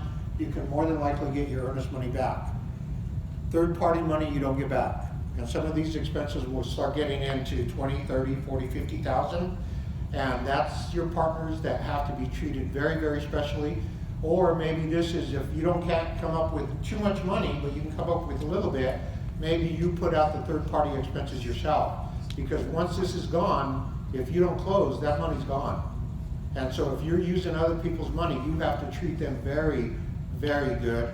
And this is the situation where I would even give ownership in the deal, and I would give hard money type returns on it. And at closing, you can pay back the earnest money, and you can pay back the third-party money costs. So if everything goes along the way, yeah, Corey? Yeah, and a comment that I'll try to speak loud enough, maybe to pick up on the mics. The moment you're under contract, one of the ways you can control your cash output is move as quickly as possible. You need to get to, if you haven't seen the property yet, you need to get on a plane and get to that property now. You need to get there. A lot of times we, in that 3 to 5 business days, and we put business days, that's another way to control your capital, is I put 5 business days instead of 3 to 5 days, right? So it Yeah. gives you additional time. Get that due diligence done in that period of time. So you might not even have to put up the earnest money because you figure out something's wrong with it during that period of time. Move fast. The faster you move in starting a process, the more likely you're not gonna have to spend money if you find a big red flag. Right. Sorry, right here. Sorry. Thank you. Sorry about Thank you. Most of you know Corey, and if you don't, he's a good guy to get to know on syndication and a lot of good investment opportunities with Corey, for sure. Okay, so we want to delay all the third-party expenses because you don't get them back. They get expensive, okay? So delay. Due diligence. This is just, I have a list, everybody will have a list for the different asset classes they're in. I have a due diligence list and I just go down every single one. And when I ask for a seller, I give them the whole list and they look at me like I'm crazy. And I tell them, just cross out what you can't get or what you don't have. And if they cross it out or they say no, you just ask them why, right? If I want 3 years of tax returns and you say no, I'm gonna say why, you know? If I wanna see a rent roll, trailing 12, trailing 3, if they don't provide it, why? Why don't you have that information? Anytime that they don't have all of the documents that I want, more than likely it's a non-performing property. Because I don't ask for anything that is out of the ordinary. I wanna see good financials if it's a performing property. Most of my properties are not performing properties that we buy. So we tolerate no financials at all or very poor financials. Review and approve all financials before visiting the property. This is what Corey said. I'm gonna give them a deadline, normally 10 days, to get me all the due diligence docs. And if they don't get them to me within 10 days, then my contract dates automatically extend out. But I wanna see all of the financials before I even travel to the property. I buy most of my properties out of state, so I'm not gonna pay for an airline ticket and all this to go look at a property if I already find out that they're lying to me on the financials. And if they don't produce what I need to on the financials, I start negotiating the price right there. And if they don't come down, I'm probably not gonna go look at the property. Because I need to know that they understand that the numbers are the numbers. And that's what I look at, okay? Renegotiate, like I said, you go through the financials if they're not showing what they say they are. And I don't go off pro forma numbers. I do when I'm trying to buy and get you an end result. But from another broker, I get all these pro forma numbers and they're just made up numbers. You know, if they say they can raise the rent by $100 a door, well, why aren't they doing it, you know?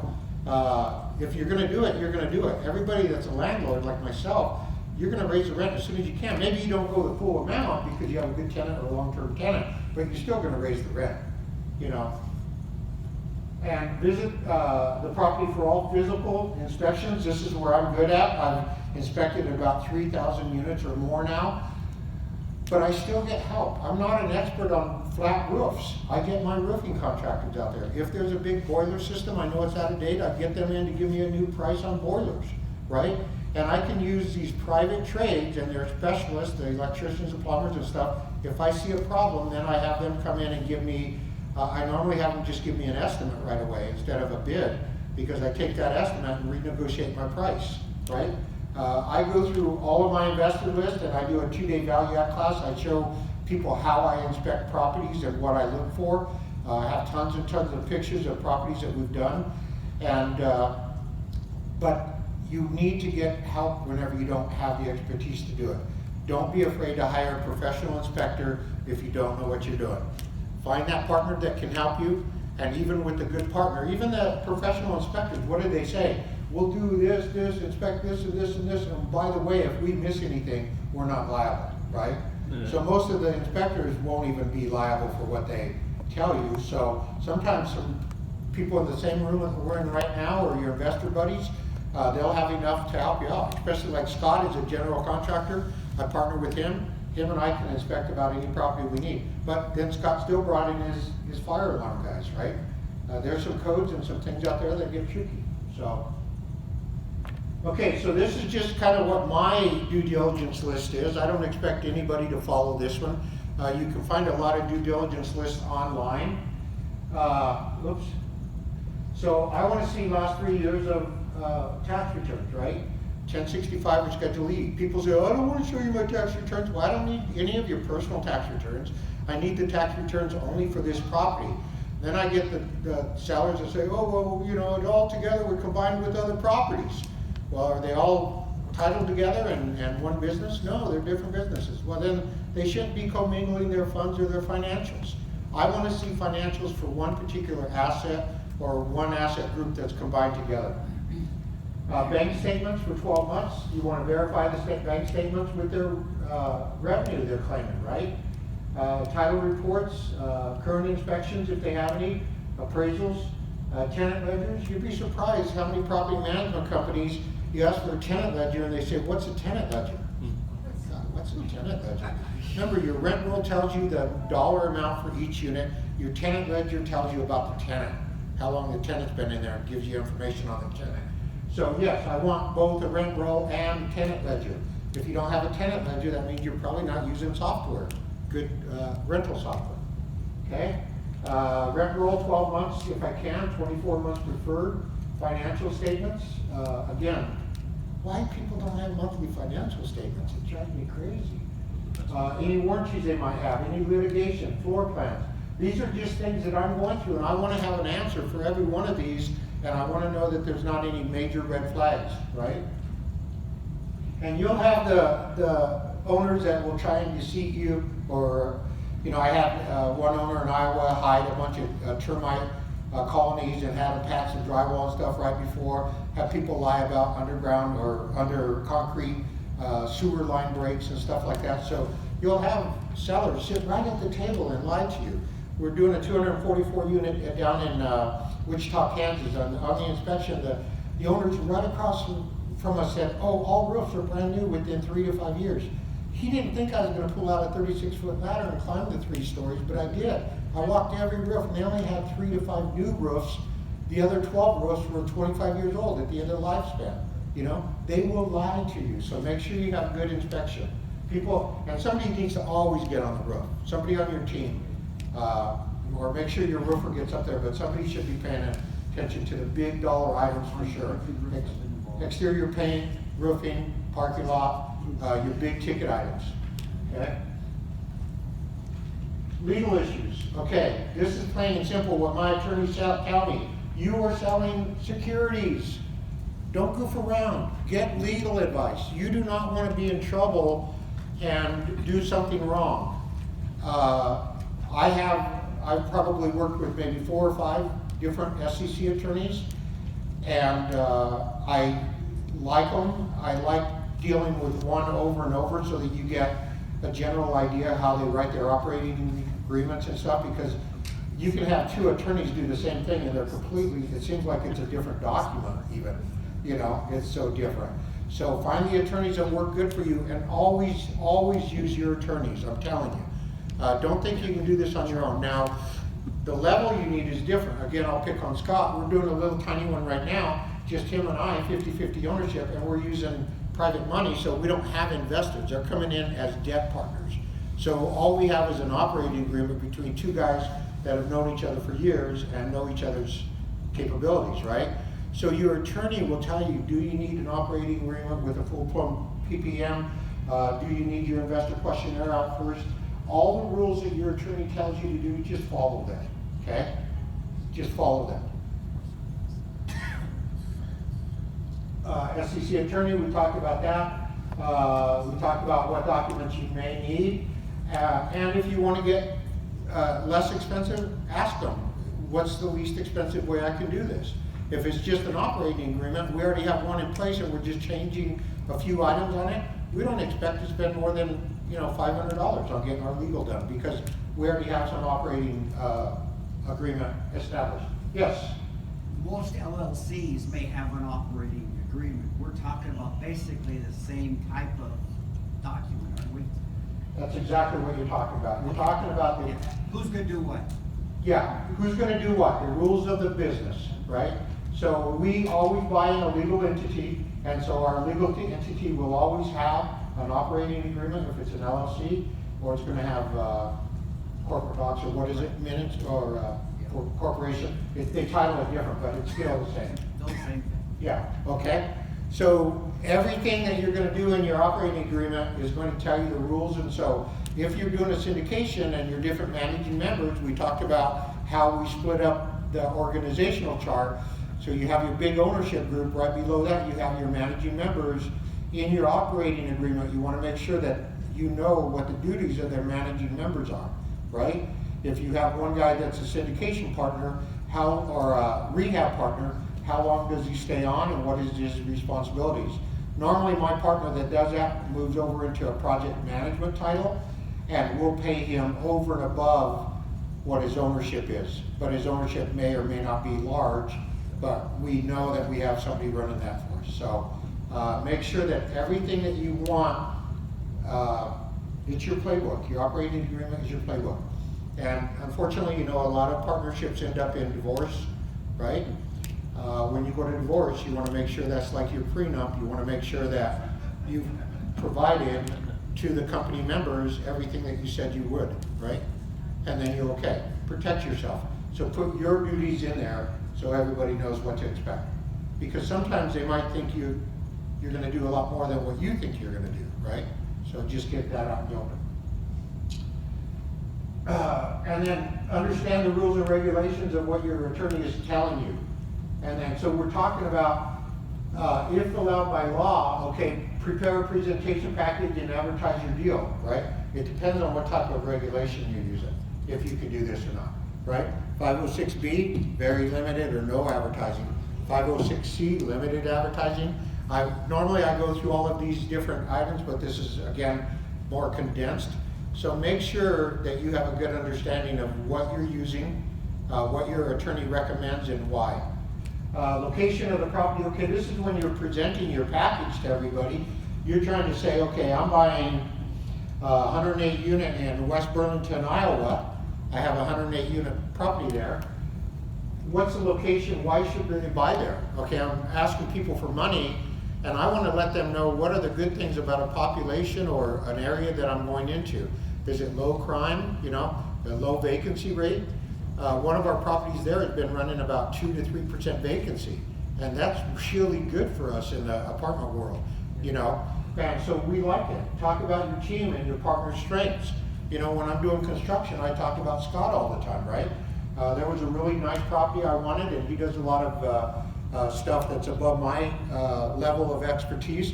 So I just bring in Scott, or another GC that's going to look at it and go, oh yeah, that's easy, that's easy, that's easy. Okay, that's what I want. I want somebody that makes it seem easy, okay?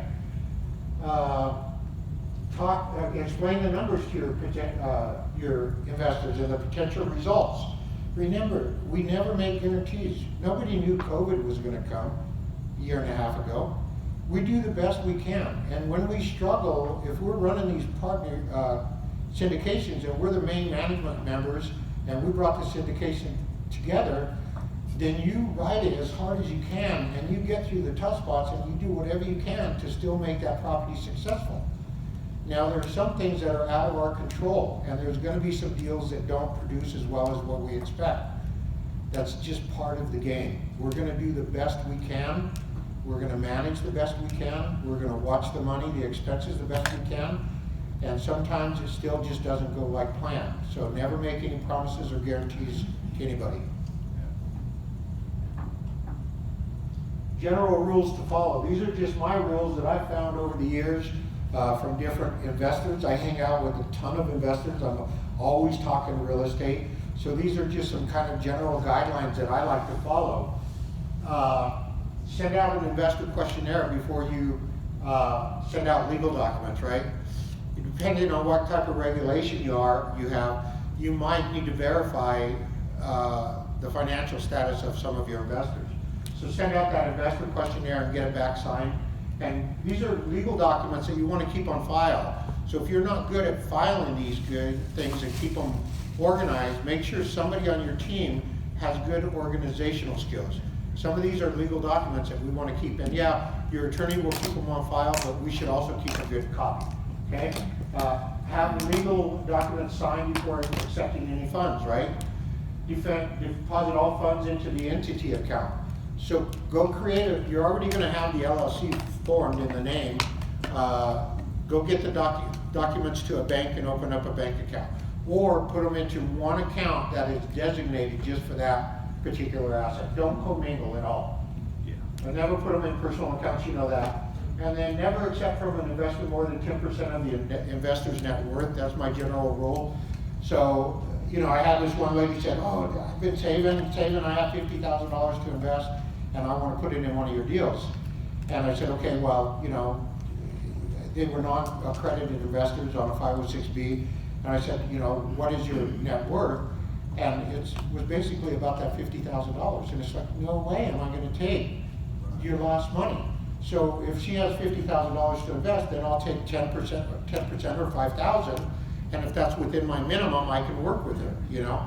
Normally our minimums, even on a small deal, are 25 grand. But if it's a real small deal and we're trying to bring in some new investors, we might slip in some $10,000 people for investors, but we don't want too many investors, you know. Okay. So closing, now what? Now what we're talking about is you own a new business, right? You have a responsibility here.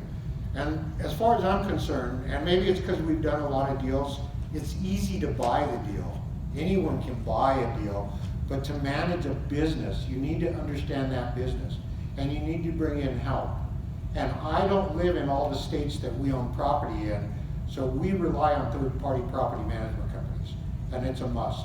And another thing that we got into a lot of trouble with, you can think about it or not, we don't let our managing members and our asset manager and our property management company be the same person.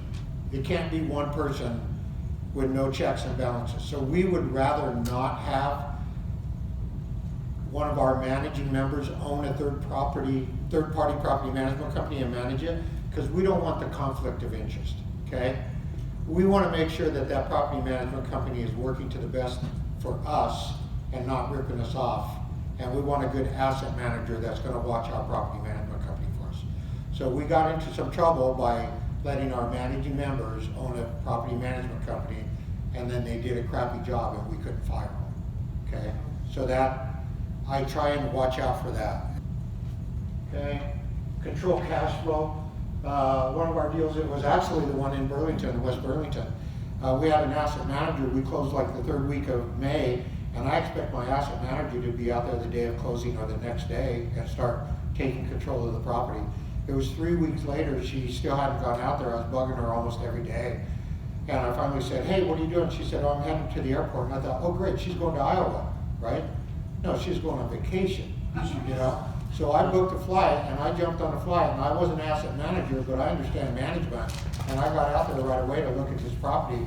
And the seller that sold us the property, we had owned it for 3 weeks, was still coming in every day and taking all the cash in and putting it in his pocket. I could not believe it. And then he said, oh yeah, we'll get the snake back to you. And I go, what snake? You have 2 snakes? I said, yeah.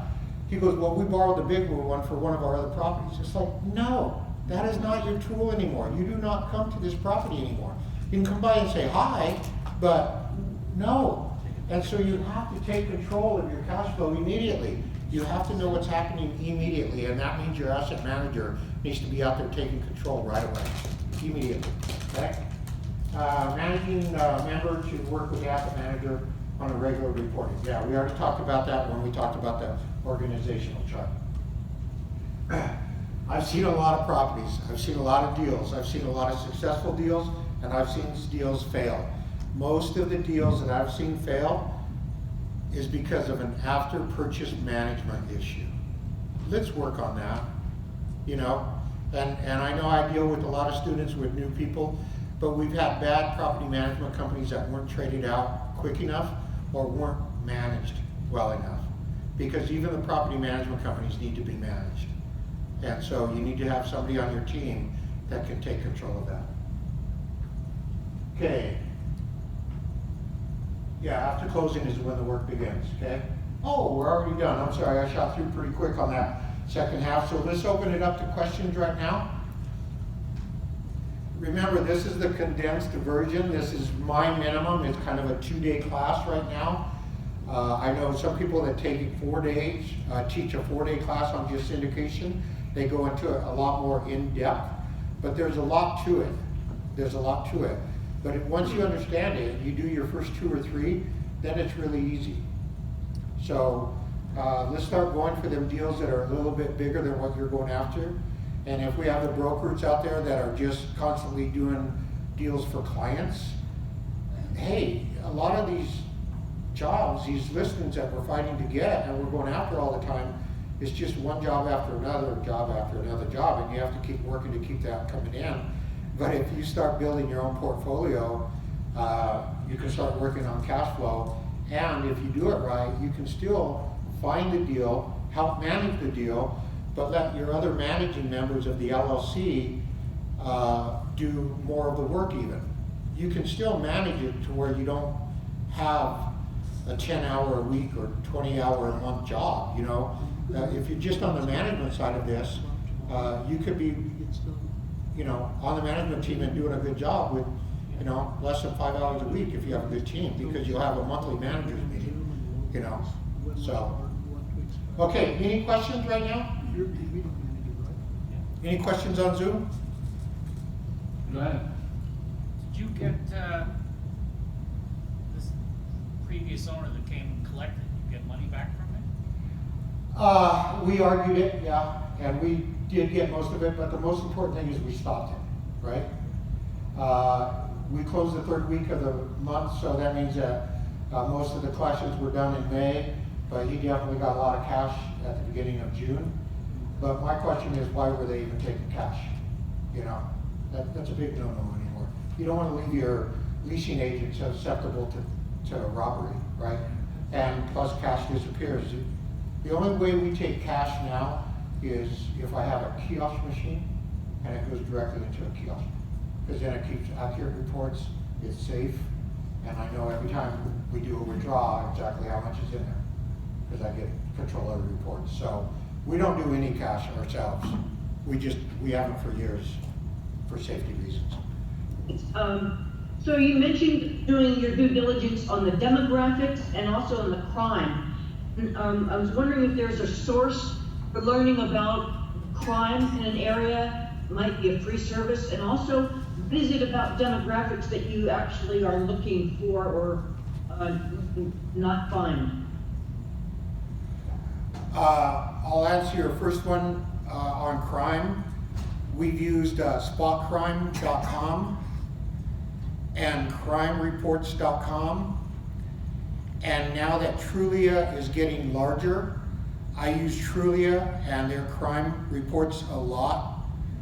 The thing with Trulia is they normally don't pick up commercial addresses, so you might have to pick up the closest residential house that you can find to get into your neighborhood, and then it'll give you a good report on crime. Okay. What about Demographics, I most certainly start with Wikipedia because they'll give me the population, and then they'll also give me a lot of information on the largest employers in the area and the number of employees that they have, the number of government jobs, college jobs, and you'll know what kind of environment you're moving into. Like now in Los Lunas, we're getting a lot more of the tech data centers and stuff, so we know what's moving into Los Lunas, where one of our properties are. But I don't like to go into a smaller community that only has one larger employer, because in the event that that employer goes out, it could have a drastic effect on the community. I So, will say too, Dave, that city data is pretty good for those types of statistics. yeah, city data, yeah. I've used them before, because when you Google economic development or economic growth and then you put in the city, you'll get city data come up on a lot. Thank you so much. I don't know about all communities, but in my community, our local library has access to some tremendous databases that I can get to with my library card number and nothing more. Highly paid, expensive services, and all I need is a library card number. Wow. I haven't used that resource before, but I like that. Any other questions right now? Yes. David, how do you select your management companies, property management companies? Question was, how do you select your property management companies? Yeah, that's what I said. That's a whole process, and we have several lists with almost like a couple hundred questions on there. But we are interviewing a lot. We go through the normal interview process. We want to make sure that they're comfortable with an asset that we're marketing. So if I have an 80-unit apartment building, I don't want somebody that's strong in residential, single family, or industrial. So instead of asking them if they can handle an 80-unit apartment building, I ask them what they specialize in first, right? So if I have a group, if I'm in Denver or a larger community, I'm gonna have a whole selection of people, right? But when I get down to my smaller communities, I might only have a choice of 2 or 3, so I might have to get to a standard I don't normally accept. But I interview them and I go through every question that I think is pertinent for my asset class, and I line them all up. I see how the questions are, and then I pick the first one that I think is best, but I always keep the second one as a backup right away, because the first one might not come through for you, or you might have to fire them. So I try and have at least 2 deep on my management companies, but because we buy so many distressed properties at the beginning, unfortunately we normally have to self-manage, because no property management company will come in and take a property that's 100% vacant.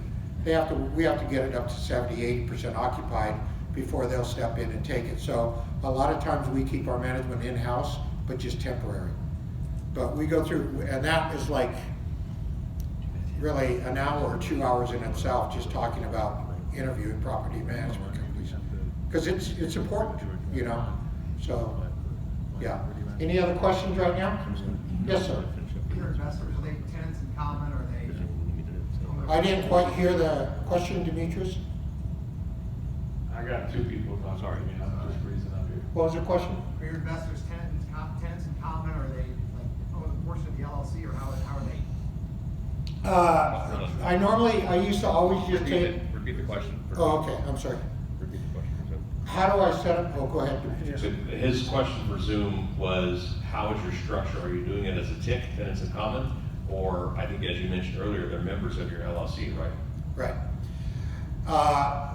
Before I was part of the exchangers, I wasn't concerned about tenants in common at all. After hanging out with Blake, I try and get as many of my deals as I can into tenants in common, so that it gives the opportunity for all the investors to break out if they want. The problem is, if I have 20 investors, there's no lender in the world that's going to tolerate 20 tenants in common with me, right? So then what I can do is, if I have one really big investor and he wants to come in tenants in common, I can bring him in tenants in common, and maybe he's going to end up with 50% of the deal, okay? Then I have another small group of investors that are pooling their money together. Then I put them into their own, or they create their own entity group. I don't do it for them. Then they can come in as a group and make up another tenants in common, and then I have just 2. Many of my lenders will tolerate that. Most of them won't. Most of them want either just one entity on the title, but if they do allow tenants in common, then every one of my tenants in common may have to sign on the note, and that discourages them. So now I'm trying to combine my syndication with tenants in common. So anytime that we get private paper, it's a lot less issue, and so we want to go into tenants in common, but it doesn't always work from the lender's point of view. Is the Delaware statutory trust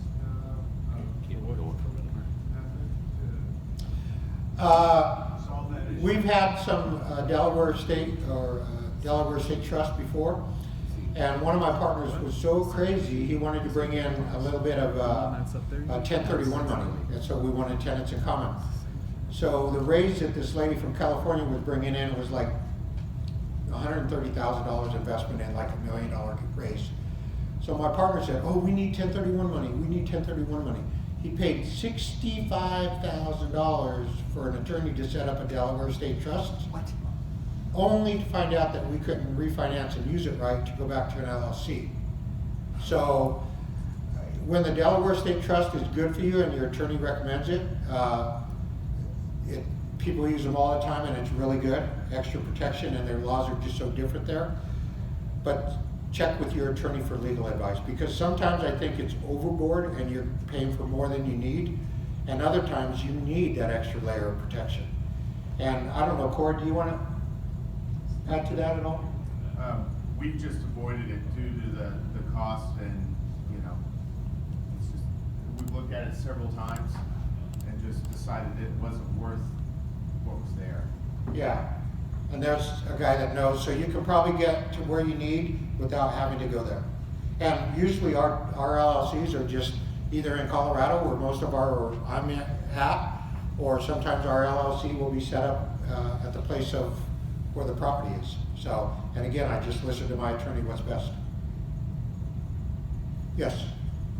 I'd like to mention, if you haven't brought it up, what I found when you close out your partnership and the property sold and you're giving everybody their money back, to be absolutely sure of getting a general release from everyone that they have released the general partner or the manager of the LLC or the syndicator, because I have seen cases where years later heirs come in who are their parents or relatives were investors, and they can allege that they were cheated or problems came up and they should have gotten more money, and it is a nightmare what I've seen. So what I've learned is to utilize a form that allows for general release once the distributions are made and everybody goes away and they're satisfied. Yeah, that's very good. That would be something that you ask your attorney to do for you. Very good advice there, because what we normally do is we normally have each of our properties in its own separate entity. So in our operating agreement, after all of our distributions have been made, all of our accounts payable, everything is set up. It's normally in our operating agreement that we then close down the company. And so then it's harder for somebody to go after somebody, but there are partners out there that will grab onto anything. So if you have a partner release or a general liability release on the entity, it's probably going to help you prevent any of them coming in. They'll come back years later and say, oh, I was cheated, or oh, you didn't explain this to me right, or I didn't get notice, you know? Here's an attorney here, I think, yeah. Well, no, it's just, in the operating agreement, under dissolution, it should clearly state that when the individual is paid X amount of dollars, however it is, that their ownership will be reduced to zero. Like, when you identify that in the operating agreement, you can use that additional layer as, okay, they've now separated, but every operating agreement I've ever signed has a dissolution section. Clause, thank you, that explains when the person is paid whatever they are agreeing to in the operating agreement, that ownership is reduced to zero, and that reduction to zero, I don't know how you would challenge that in court, but I guess maybe it does. Yeah, we have them clauses in every one of our operating agreements. The language is different maybe with one attorney than the other, but it's all in there. So great questions, I really appreciate it. Yes, Corey. On that same subject, but not the legal side of it, I strongly suggest when you sell the property that you do not distribute all your funds at the time of dissolution.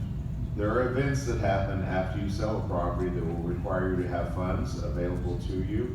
So, learn the hard way a while back, and keep more than you think that you should in an account so that you can cover what might be state taxes that come up. You're going to have to pay for another. You're going to have to pay for a CPA the following year. Yeah. Make sure you keep plenty of money on hand. You don't have to rush and give everybody all the money back as quickly as possible so you can show them how much you did for them. It's better to run your business effectively. I was caught in that same position. They hate being asked for money after the fact. Oh, you won't get it back from the investors after the fact. Yeah, You won't. So, okay, any other questions right now? So what I just asked Corey real quick, is he's letting people know in advance that those are all future costs, so to expect that part of the process, right? Right. Yeah. Set expectations. Yeah, exactly. All right, I appreciate all the questions. That shows that you're interested. Yeah. Good job. Everybody needs to get in hand. Thank you. All right, thank you guys. Thanks, everyone. It was a pleasure.